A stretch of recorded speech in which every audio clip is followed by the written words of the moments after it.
Реальность, к которой ты привык, больше не существует.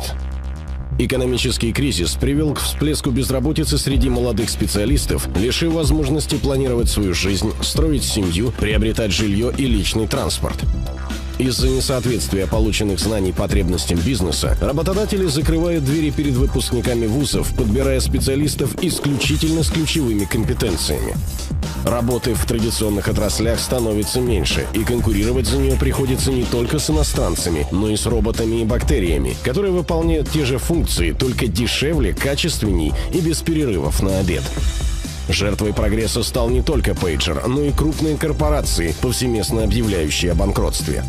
И иммунитета нет ни у кого. И финансовый запас не является защитой. Инфляция пожирает накопления, а банковская система трещит по швам, заливая экономику необеспеченными деньгами.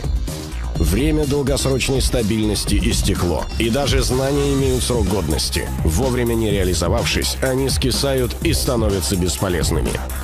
Но мир меняет воображение, настойчивость и быстрота. Компании, которых не существовало несколько лет назад, оцениваются в сотни миллионов долларов.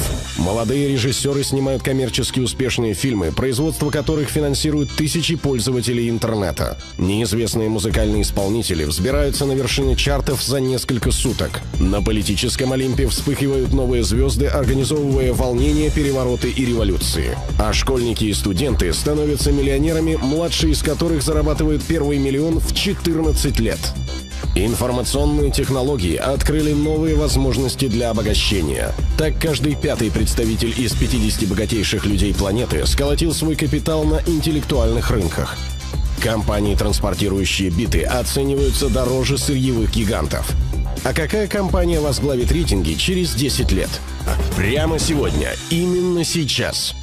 Ты можешь недооценивать масштаб нарастающих перемен, но осознай их. Думаешь начать с понедельника, и мир притормозит, чтобы дать тебе возможность оглядеться? Ха-ха-ха-ха. Варианта 2. Быть причиной изменений или пассивно наблюдать за ними со стороны. Решать тебе. Но помни, отказ от выбора – это тоже выбор. И неважно, кто ты, с нами ты узнаешь, как начать действовать, где найти ресурсы, какие использовать инструменты и какие развить компетенции.